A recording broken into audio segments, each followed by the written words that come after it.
Assalamualaikum warahmatullahi wabarakatuh. Perkenalkan, nama saya Yunimania, NPM 1811070177, Prodi PAUD kelas S semester 4 dengan mata kuliah Perkembangan Fisik Motorik Anak Usia Dini. Baiklah, di sini saya akan menyimpulkan dari pertemuan 1 sampai 14. Baiklah, materi pertama yaitu dasar-dasar perkembangan fisik motorik. Perkembangan fisik motorik merupakan salah satu aspek yang harus diperhatikan perkembangannya pada anak usia dini dan sering dijadikan sebagai tolak ukur untuk membuktikan anak tumbuh berkembang dengan baik. Selanjutnya yaitu metode perkembangan fisik motorik. Metode merupakan bagian dari strategi kegiatan pembelajaran. Pemilihan metode ditentukan oleh karakteristik tujuan kegiatan dan karakteristik anak yang akan diajarkan. Selanjutnya yaitu teori perkembangan fisik motorik. Pertama yaitu teori fisikososial Erikson. Tahap perkembangan pada usia 1-5 tahun. Tahap otonom dan malu-malu usia 1-5 tahun. Tahap inisiatif dan rasa bersalah untuk anak prasekolah. Kedua, teori maturation. Bahwa perkembangan fisik, sosial, emosional, dan intelektual mengikuti perkembangan anak. Ketiga, teori konstruktivisme menyatakan bahwa perkembangan kognitif terjadi ketika anak membangun pengetahuannya. Selanjutnya yaitu perkembangan fisik motorik anak usia dini. Menurut Harlock, perkembangan fisik anak usia dini dibagi menjadi 4. Pertama yaitu sistem saraf, berkaitan dengan perkembangan kecerdasan dan emosi. Kedua, otot-otot, yang mempengaruhi perkembangan kekuatan dan kemampuan motorik. Ketiga, kelenjar endorik, yang menyebabkan munculnya pola-pola tingkah laku baru. 4. Struktur tubuh, meliputi tinggi, berat, proporsi tubuh. Selanjutnya yaitu tahap pertumbuhan dan perkembangan fisik motorik anak usia dini. Dari 0-3 bulan, si kecil akan mulai belajar mengangkat kepala dan dadanya dari lantai. 4-6 bulan, si kecil mulai bisa memiringkan badannya ke sisi kanan dan sisi kiri. Dari 7-9 bulan, si kecil sudah mulai lebih kuat dengan kemampuan meraih mainan sendiri. 10-12 bulan, si kecil sudah memasuki usia 1 tahun. Saat ini, dia telah pandai mengangkat badannya untuk berdiri dan belajar berlari dan berjalan. Selanjutnya yaitu ruang lingkup perkembangan fisik motorik anak usia dini. Dibagi menjadi 2, yaitu perkembangan motorik kasar.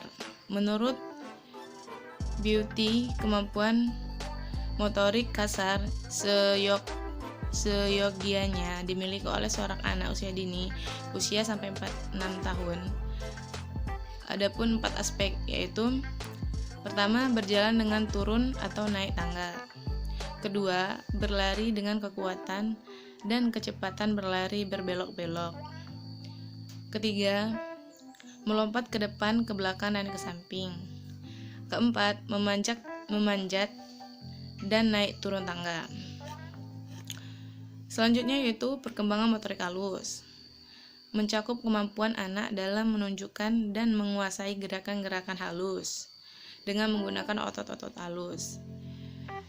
Dalam bentuk koordinasi, ketangkasan, dan kecekatan dalam menggunakan tangan dan jari. Selanjutnya yaitu bentuk dan jenis permainan anak untuk perkembangan fisik motorik anak usia dini. Contohnya adalah bermain permainan kreatif. Bagi pengembangan fisik motorik, permainan kreatif akan mendorong kebutuhan anak secara aktif berinteraksi dan terlibat dengan lingkungan fisiknya. Selanjutnya yaitu perkembangan fisik motorik melalui permainan kreatif. Singkatnya, permainan kreatif akan mendukung perkembangan fisik motorik anak dalam beberapa aspek koordinasi mata dengan tangan atau mata dengan kaki melalui kegiatan menggambar, menulis, memanipulasi, dan lain-lain. Selanjutnya itu indikator perkembangan fisik motorik anak usia dini. Perkembangan fisik motorik anak usia dini merupakan proses perkembangan yang berkesinambungan. Terjadi secara signifikan pembentukan tulang, tumbuh kembang gerakan otot-otot dan saraf sesuai dengan rentang usianya. Selanjutnya yaitu program pembentukan kesegaran jasmani, yaitu pertama, latihan kekuatan, kemampuan otot untuk melakukan kontraksi guna membangkitkan ketegangan terhadap suatu ketekanan. Kedua, yaitu latihan kecepatan, kemampuan untuk melakukan gerakan-gerakan yang sejenis secara berturut-turut dalam waktu yang sesingkat-singkatnya. Ketiga, yaitu latihan kelincahan, kemampuan untuk mengubah arah dan posisi tubuh dengan cepat dan tepat pada waktu sedang bergerak tanpa kehilangan keseimbangannya. Selanjutnya yaitu unsur-unsur kesegaran jasmani. Pertama yaitu kekuatan, kedua daya tahan, ketiga kecepatan, keempat kelincahan, kelima kelentukan, keenam reaksi, ketujuh ketepatan, ke-8 keseimbangan, ke-9 koordinasi, dan ke-10 daya otot. Baiklah, terakhir yaitu perencanaan pelaksanaan penilaian program kegiatan fisik motorik di TK. Sedikit saya jelaskan, setiap gerakan anak melibatkan 3 unsur penting yaitu otot, otak, dan syaraf. Jika salah satu dari ketiga unsur tersebut tidak berfungsi dengan baik, maka gerakan yang akan dihasilkan juga tidak akan bermakna. Pengembangan fisik motorik dibagi menjadi 2, yaitu motorik kasar dan motorik halus. Sekian dari kesimpulan dari saya. Apabila ada salah, saya mohon maaf. Saya ucapkan terima kasih. Wassalamualaikum warahmatullahi wabarakatuh.